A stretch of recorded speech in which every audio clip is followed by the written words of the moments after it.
Hello there guys, welcome to one of my live videos, and on this video there is lots to negotiate about. So our players have donated 30% of wages to the NHS. Now obviously it was Harry Maguire that had instructed the entirety of our squad to donate to the NHS. But this is, what Manchester United have done.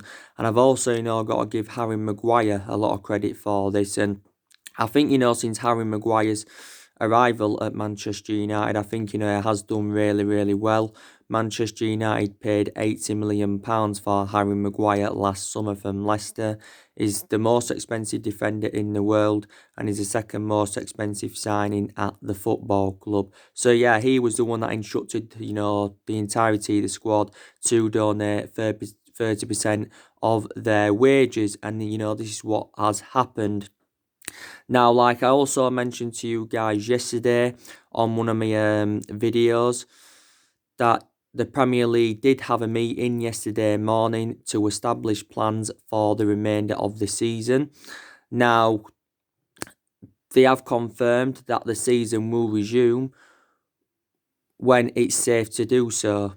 So they haven't given an exact day or month, when the season is going to resume, because obviously, there's a few different narratives that have come out, speculating, when the season could resume. Recently he did say that the season would resume in May and then finish on like the 12th of July to avoid TV contract rebates of £762 million. There was one narrative that said the season would resume in July and stuff like that. But I think the season will resume, when it is safe to do so. Now, obviously, the Premier League and that has been suspended since the 9th of March. Obviously, it's suspended until April the 30th, the earliest. And it's also confirmed that, Premier League clubs have agreed to discuss their players getting their wages cut by around 30%. This is what it had basically said. And also too, the Premier League are going to pay around £20 million to the NHS and around £125 million in advance payments to the EFL and the National League. So this is what has been confirmed. Obviously, reflect on this coronavirus crisis. Teams are at risk of losing millions in transfer revenues and everything else. Obviously, this virus is very, very bad anyway, because, quite a few football players have had it. Obviously, there's a lot of countries in lockdown with it. Probably could be gone within the next 2 to 3 months, could the virus. But it is very, very bad. But yeah, definitely the season will resume. So that's very, very good news for Liverpool fans. Because obviously, there's still some people out there saying that the season should be void. That means if the season was to be cancelled, that means Liverpool would be denied the Premier League title, and the teams that are in the relegation zone would not be relegated. They'd get another season in the Premier League. There was reports before saying that there could be 22 teams in the Premier League next season, 5 teams relegated, and the EFL or FA Cup fixtures, postponed, to increase Premier League fixtures. That's if the season wasn't going to resume, but I think the season is going to resume because it has been extended indefinitely in that. So we'll see what happens anyway, see how it plans out in the next couple of months. Obviously, eventually when it does resume, we've obviously as well got to reschedule all the fixtures that have been postponed. So yeah, so that's the latest news on that. Now, I'm going to delve into some transfer news, guys. Keep you up to date of what players are linked with Manchester United. I do my transfer daily shows every single day, as you all know. Now, we have identified 2 alternatives to Jadon Sancho. Reportedly, Manchester United are looking to re-sign either Memphis Depay or Wilfried Zaha. That's if we do miss out on Jadon Sancho, because reportedly now Manchester United are not willing to pay the £120 million that Dortmund want for Sancho due to the coronavirus outbreak. Now, I do probably believe that Wilfried Zaha or Memphis Depay would be cheaper solutions than Jadon Sancho, Plus, we can retain buyback options on both players. Yeah, so we will start with Wilfred Zaha. So Wilfred Zaha, as you all know, he currently plays for Crystal Palace. Now, we've inquired about his availability before, Wilfred Zaha's. Also, to Arsenal went in for him at one point. Now, Wilfred Zaha is a former Manchester United player. Obviously, Wilfred Zaha enjoyed a couple of years with us, I think. Alex Ferguson recommended him in for around, was it £10 million in his final season? It was actually, Alex Ferguson's last signing was Wilfred Zaha. His appearances were definitely limited at the football club. He never really got any first team opportunities, and that's the main explanation why he went back to Crystal Palace, did the player. And Wilfred Zaha is now, 27 years of age. So he began his career with Crystal Palace. He was in their youth academy for 6 years, broke into their first team in 2010, then came to us for a couple of years. Obviously, went back to Crystal Palace. Also had a loan spell with Cardiff, so Solskjaer may be keen on a reunion with him. So he has played under Ole Gunnar Solskjaer's guidance. Then after Cardiff, I think, went back to Crystal Palace on loan. Then Crystal Palace got him permanently. And he's, become an integral part of Crystal Palace's team. Wilfred Zaha does have a contract with Crystal Palace until 2023. So he's got around, 3 years or so left on his contract. So I've got to say, he's flourished under Roy Hodgson's guidance. I think Wilfred Zaha's around 176. He's made around 176 appearances in the Premier League, and he's scored around 34 goals in the Premier League, and he's made over 200 appearances in all competitions. Now, Wilfred Zaha, he can play as a forward, and he can also play as a winger, and Manchester United are in search for a winger. Probably, this is me estimating, because I don't know how much it would exactly cost, but I'm going to estimate maybe in the 60 odd or 70 odd £1 million range. That's how much Wilfred Zaha, would probably cost Man United. That's, obviously around 50 or 60 million pound more, 50 or 60 million pound more than what we paid for him back under Alex Ferguson. But his valuation has persistently grown, reflecting on his good performances for Crystal Palace. Obviously, was it last summer, if I'm right, Crystal Palace basically priced him out of the transfer market, because there was some reports saying that they wanted around £100 million for the player. But if Zaha was to possibly come back to Manchester United, do you think he'd make an impact if he came back to the football club? Do you think he'd be totally comparison to how he was when we had him when he was younger? But he is well proven in that in the Premier League, and do you think he'd do well if he was to come back to Manchester United? Like I said, it's very, very rare that, players, do go back to their former clubs. We have seen it happen a few times. We saw it with Wayne Rooney. He went to Everton, did Wayne Rooney. He went back to Everton, after he endured 13 years with us. Because obviously, we got Wayne Rooney from Everton back in 2004. Don't forget, Wayne Rooney is our all-time leading goal scorer. I think we saw it happen with David Luiz.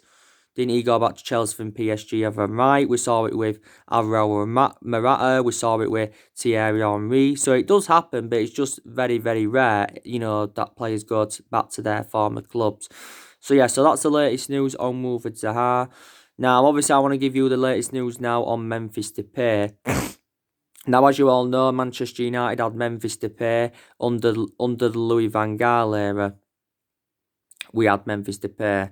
Memphis Depay endured a couple of years at the football club, but again, Memphis Depay endured a very, very difficult time. By the way, he was our number 7, and like I've mentioned before, we've had a lot of good number 7s up and down the generations in that. We've had the likes of Ronaldo, David Beckham, Eric Cantona, and our recent number 7s though haven't been so good. Our recent number 7, I think, was Sanchez. He endured 18 difficult months at Man United. Also to, like I said, Memphis Depay, he was a flop as well. We actually paid £25 million to him from PSV, because that's where Memphis Depay began his career at PSV and did quite well. And obviously, in 2017, we sold Memphis Depay to Lyon. And since his arrival at Lyon, I've got to say, he has done very, very well. I think at Lyon, he has 43 goals, I think, in 102 appearances in Ligue 1. And I've got to say, he has done very, very well. And he is only at the age of 26, he's Memphis Depay. But, I've got to say, he's good at cutting inside. He can cross the ball well. His passing's good. His shooting's very, very good. So would you take him back at Manchester United? Again, Memphis Depay, would be a cheaper solution than Jadon Sancho. And I think he is a winner, Memphis Depay. But yeah, we're seeing them as alternative to Jadon Sancho. Now, I still think, it's very, very likely that Manchester United will sign Jadon Sancho in the summer transfer window because we've been relentlessly linked to him. We was relentlessly linked with Jadon Sancho last year, but the main explanation why we didn't get Jadon Sancho last year is because we want in Champions League football. Now, there hasn't only been Manchester United that have been in for Jadon Sancho. Chelsea have been monitoring him, Liverpool have been in for him, Madrid and PSG and a few other clubs have expressed their interest in him. Recently, Jadon Sancho, was talking about, the impact that Frank Lampard made in his career and that, and so too Didier Drogba. So that was good news to hear from a Chelsea perspective. But he did reveal out, that his preference is a move to Manchester United over Chelsea. Now, as you all know, it did say that Man United are willing to offer Jadon Sancho the iconic number 7. And I think he'd operate very, very well in the number 7 with Jadon Sancho. And even Marcus Rashford said he'd love Jadon Sancho to be at Manchester United next season because, to be quite honest with you, I think Jadon Sancho would go well alongside, Rashford and Anthony Martial. They would make a good attacking trio, to be quite honest with you. And it also said recently, that Man United are willing to give Jadon Sancho around £400,000 a week. So we're willing to make him our highest paid player. 400 grand a week, that's double than what Marcus Rashford's on, because Rashford's on around £200,000 a week at the club. And I think, we've been in contact with Jadon Sancho's agent now for around 2 months. Fabrizio Romano, who's a reliable Italian journalist, he broke this news out the other week that we've been in contact with his agent for around 2 months. And that. But yeah, back in February, Sky in Germany came out and they basically said that, Jadon Sancho is expected to leave Dortmund at the end of the season. But Borussia Dortmund, do want in the £100 million range. They remain ruthless over their valuation. They're saying they're not going to let Jadon Sancho go on the cheap, even with his coronavirus outbreak. So we've got to pay at least £100 million for him, or £120 million. But either figure would make him a record signing in the Premier League, and it would make him the most expensive British player in history. So let's just put that into the equation. Jadon Sancho is now into his 3rd season at Borussia Dortmund. He has made 69 appearances in the Bundesliga. I think he's got 27 goals and 27 assists. And I think since his arrival in Germany, I've got to be honest with you, I think he has been a revelation for Borussia Dortmund as Jadon Sancho. He's got a contract with Dortmund until 2022, so he's got 2 years remaining on his contract. Dortmund are going to make a huge profit on the player if he goes, because Dortmund only paid around 7 or 8 million for him from Man City. But analyse his performances in the few years he's been with Dortmund, his valuation has persistently grown as the players. And the beneficial thing is as well that he's got a good friendship with Rashford. He's played in the Premier League before. The main explanation why he left Manchester City is because he didn't get assured first team opportunities at Man City, did the player. And he's only at the age of 20. Jadon Sancho's just recently turned 20 years of age, and he's predominantly a right winger. And Manchester United are in search for a right winger. Occasionally can play him centrally. But yeah, I'm still very convinced we can get him in the summer transfer window, because Borussia Dortmund are willing to let him go. The Borussia Dortmund CEO confirmed that, he's not going to stand in Sancho's way if he wants to leave. So that's the latest news on, the alternatives to Sancho and Sancho in general. So, yeah. But I've got to be honest with you now, I think it's more likely, definitely that we'll sign Jadon Sancho than Harry Kane or Matthias de Ligt. Because I think, I'm very, very sceptical that Manchester United will sign Harry Kane in the summer transfer window. Now, I'm not going to fully disregard it, but I'm just very, very sceptical of it. I'm actually almost certain that Kane will leave Tottenham. Maybe not in the summer, but at some point he will leave Tottenham. If he doesn't leave this summer, I think he will leave next year. Now, Kane has fueled a lot of speculation up because don't forget, not too long ago, Kane came out and made an admission saying that he could decide to leave Tottenham if the team are not progressing and they don't match his ambition, because his ambition is to, win some silverware. And so far in his Tottenham career, Kane has not won anything in terms of silverware, and he's been at Tottenham for several years. He was in their youth academy for a good 5 years, and he's been in their senior squad since 2011 as Harry Kane. And as you all know, Tottenham can't win anything in terms of silverware this season. But yeah, I think definitely Kane will leave Tottenham.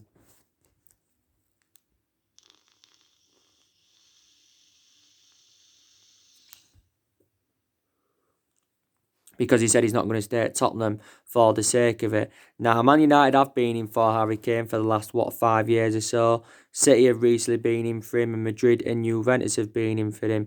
But if he leaves, I don't think he'll continue playing his trade in the Premier League. I think he'll go to Madrid. If he doesn't go to Madrid, he will make a move to Juventus, will Harry Kane. But, Tottenham have come out and give their overarching view on it. And they said, they've got no intentions of selling Harry Kane. And this is stemming from Daniel Levy, the Tottenham chairman. And I'll reiterate what I've mentioned on my recent videos. Daniel Levy is a good businessman, but he is a hard negotiator when it comes to trying to recruit any players from Tottenham, because we've done business with Tottenham in the past. Don't forget, we got Dimitar Berbatov off them. We also got Michael Carrick off them. Carrick endured 12 years off. 12 years, yeah, at Manchester United, so he was a long-serving player at the club. I think it did say Ed Woodward is set to have negotiations with Daniel Levy over a possible move for Harry Kane in the summer. Tottenham have come out and actually, said how much they would want for Kane, and it said they would want an astronomical £200 million for him. It'd probably cost at least £150 million, but I'm very, very sceptical that Manchester United will pay that for Harry Kane. Now, Kane is well proven in the Premier League. He's definitely Tottenham's best player. Kane has 181 goals in 261 appearances in all competitions, and in just under 200 appearances in the Premier League, he has scored 136 goals as the player. Back in the summer of 2018, Kane signed a 6-year contract with Tottenham worth £200,000 a week. So as it stands at the moment, he's got around 4 years remaining on his contract. And Kane has been out with a hamstring injury since New Year's Day. So he's been out for the last couple of months with injury. But when the season does resume, I think, Harry Kane will be back in action. Tottenham, if they fail to get any qualification for Europe, Jose Mourinho will reportedly only have £50 million to spend in the summer transfer window. But I do believe Tottenham did make a mistake by, recommending Jose Mourinho in, because like I mentioned, Jose Mourinho's past his sell-by date. He's also no longer a manager to the top level. He's got a good pedigree behind him, because back in the day he was a very, very good manager. But they shouldn't have got rid of Mauricio Pochettino. Pochettino endured 5.5 years with Tottenham. But I think definitely Kane will leave. Tottenham have had injuries this season, so they've had to make a lot of rotation and that. But I can definitely see Harry Kane leaving. But I'm just very, very sceptical that he will come to Manchester United. But I think he'd be a great addition to the squad if he was to come in and that. But I just don't see it happening. And anyway, there's much cheaper solutions than Harry Kane, because there's been quite a few strikers on Manchester United's agenda. There's cheaper solutions than him. There's a Aubameyang that'd be available for around £50 million. There's Timo Werner that'd be available for around £50 million. If I'm right, I think his release clause expires towards the back end of this month. So there's much cheaper solutions than Harry Kane. Like I said, probably, definitely Wilfried Zaha. He'd be a cheaper solution than Harry Kane. But definitely Manchester United need a centre forward. Even though we have got good attacking players, we've got Rashford. He was one of our best players earlier on in the season. But obviously, Marcus Rashford is out with a back injury. He's been out with this back injury since our win against Wolves in the FA Cup. And if Solskjaer, hadn't have played him against Wolves, this injury probably wouldn't have occurred. So he made the wrong decision by playing him against Wolves. Marcus Rashford's been a United player since the age of 7, and he's been in our senior squad since 2016 as Rashford. And I've got to say, he looks much better under the Ole Gunnar Solskjaer era than what he did under the Mourinho era. But, when the season does resume again, I think, Rashford should be back in action. But I've got to be honest with you now, I think Odion Igalo's a very, very good cover-up for him. And more than likely, we are going to get Odion Igalo on a permanent transfer, because Solskjaer did make this admission saying, he's going to decide to get him on a permanent transfer. It's going to cost us around £15 million to get Odion Igalo in on a permanent transfer. But I've got to say, Odion Igalo's enjoyed a fantastic start to his Manchester United career. He has 4 goals in 3 starts for the club, provided a couple of assists, and he's an option of a different type of centre forward. So I've got to be honest with you, he's totally comparison to our other attacking players, and I think we've got his hold-up plays also very, very good. We've got him on loan at the moment, and Man United are like paying a third of his wages. I think we could actually extend his loan until June the 30th due to the coronavirus pandemic. His current loan spell ends at the club on the 31st of May. So I've got to give Odion Igalo a lot of credit, because he has confounded his critics wrong, because a lot of people were saying that he was a panic buy by Man United. Anthony Martial, like I said, he's recently rejuvenated himself, Anthony Martial. Again, he's enjoyed some difficult spells as a Manchester United player, especially under the Jose Mourinho era, but recently rejuvenated himself, and he's sustained a few injuries in his Man United career, especially this season. You can say that's had a bad effect on him. This season, don't forget, Anthony Martial's been operating in the number 9 role, even though he predominantly plays out wide on the left. And Martial, when he plays again and when the season is to resume, he could stay in that number 9, because I think actually Solskjaer did say he prefers Rashford out wide than in the number 9, so Martial could stay in the number 9. But Martial's now into his 5th season at Manchester United. I think one of the best seasons Anthony Martial enjoyed was his debut season under the Louis van Gaal era. We paid £36 million for Martial from Monaco, potentially rising up to 57 or 58 million based on goals and achievements. We got him as a 19-year-old, and he's now 24 years of age. Mason Greenwood, he's done very, very well for us this season. He's another good attacking player, is Greenwood. This is his first full season in the senior squad with the club. He seldom starts in the Premier League, but he tends to start more in the cup games as Mason Greenwood, and he's only the age of 18 or the age of 19. So yeah, we have got a lot of good attacking players, but we still need to find an adequate replacement for Romelu Lukaku. Solskjaer's identified the areas where he thinks Manchester United need to strengthen up. He thinks, we need a right winger, and we also need a midfielder. And Solskjaer's come out and said, he thinks we need around 3, maybe 4 signings in the summer to become title contenders next season.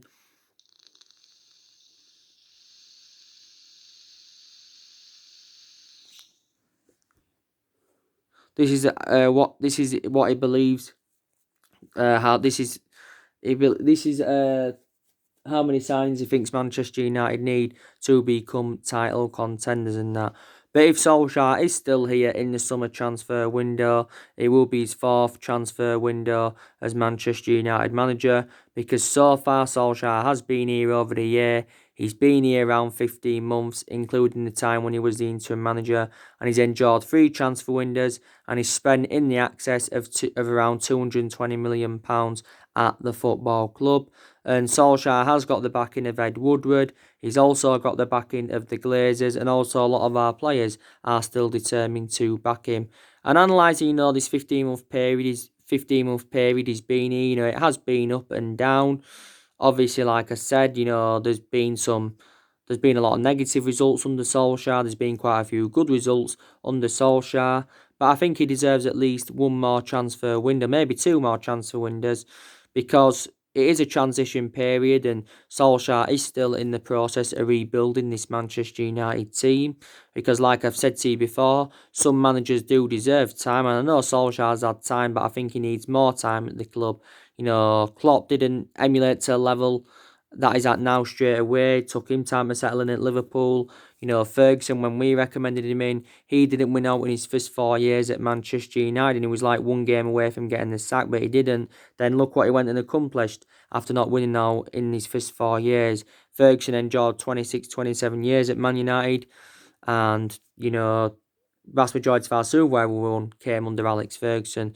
One thing that, Solskjaer replicates of Alex Ferguson is that, he's good at he's developing young players, and Ferguson did develop a lot of young players.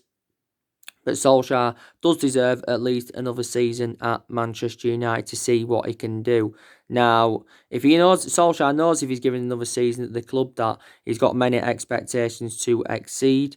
The expectations will be much higher than the ones that the expectations will be much higher than this season's expectations and that.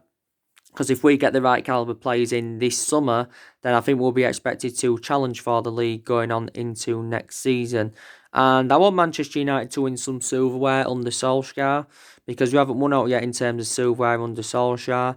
And obviously, we are into the quarterfinals of the FA Cup. We're into the last 8 of the Europa League. So that's a chance for us, getting some silverware on the board. And I'm very convinced that Manchester United can get qualification for the Champions League, because we are sitting 5th in the Premier League.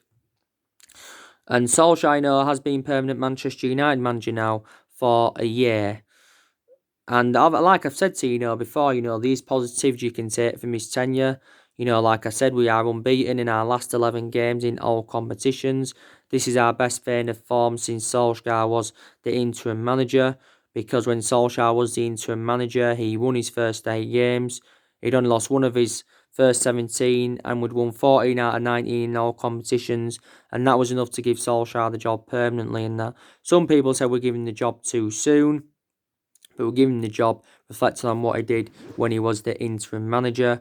Also, too, you've got to credit him, for the players that he has brought in. Solskjaer, especially, the signing of Bruno Fernandes, because Bruno Fernandes has made a difference in the team. He's very instrumental. His decision making is very, very good.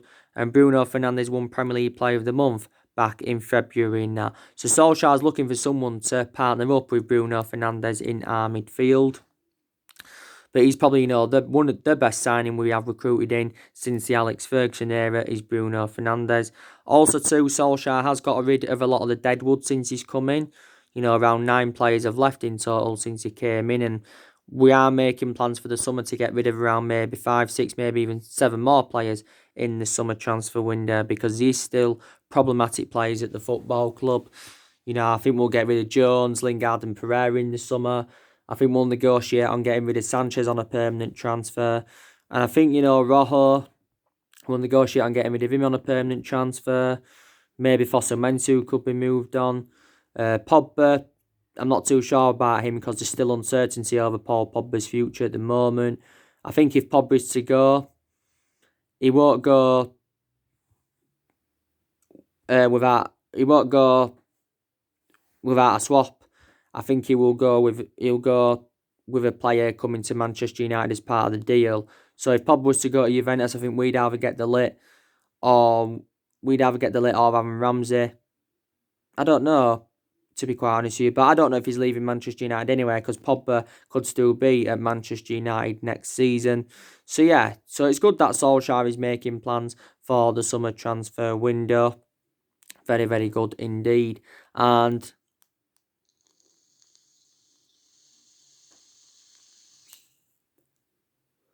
I've got to say as well that Solskjaer has promoted the youth very, very well, because the young players have been given their opportunities this season. Greenwood's done very, very well. Williams, he's done very, very well. By the way, Manchester United are no longer interested in a left-back now because of the emergence of Brandon Williams. I don't think we really need a left-back. Williams is inexperienced, but Luke Shaw's done very, very well since he's come back from injury, because he was out with injury for like 2 months, was Luke Shaw. And he's endured some difficult spells as a Man United player with Shaw, and plus he has sustained quite a few injuries as a Man United player, but done well since he's come back. But he's obviously a lot more experienced than Brandon Williams, so we're no longer interested in left back. Man United is still in search for a centre half, even though we have got a lot of centre halves. But Tuan Zebe, he did well early on in the season. I don't really have a perception on Donote because he's seldom played this season because he's had a couple of injuries. He's a backup to Wan-Bissaka is Donote. Also to James Garner, we'd like to see him get more opportunities next season. Chong, maybe he'll get more opportunities next season. I give you the breaking news on Angel Gomez yesterday. Angel Gomez has revealed that he wants to stay at Manchester United to win trophies for the football club, because there has been a lot of uncertainty over Angel Gomez's future, but the main explanation why he's seldom played this season under Solskjaer is because of the uncertainty over his future. I think we are convinced we can get Gomez a new contract, by the way. He recently said we'd offered him a contract worth £30,000 a week, and I think it was a 2-year contract extension with an option of a 3rd year. So this could be enough to convince Angel Gomez to remain loyal to Man United. Up until this point, Angel Gomez has spent the entirety of his career with the club. He was in our youth academy for a good 10 or 11 years, was it? He's been in our senior squad since 2017, and he became the youngest player ever. I think he became, if I'm right, was it the youngest player to represent Man United since Duncan Edwards back in the 1950s. Also, first player to be born in the 2000s to make a Premier League appearance, Angel Gomez. But Chelsea are the ones that have been in for him, but probably will end up staying at Manchester United. But the negatives are under Solskjaer, like I said, his record's been disastrous since he got the job permanently. We've enjoyed our worst start ever to a Premier League season. So we've enjoyed our worst start for 30 years, and that's this season. His approach to games against the lower opposition haven't been so good. So these some negatives you can also, take. But when the season does eventually resume, Solskjaer will be under pressure to continue this good run of form. So anyway, guys, drop your comments, likes below on the channel. If you do, consider subscribe as always, and take care, God bless, and I'll see you all again very, very soon. Thanks for watching.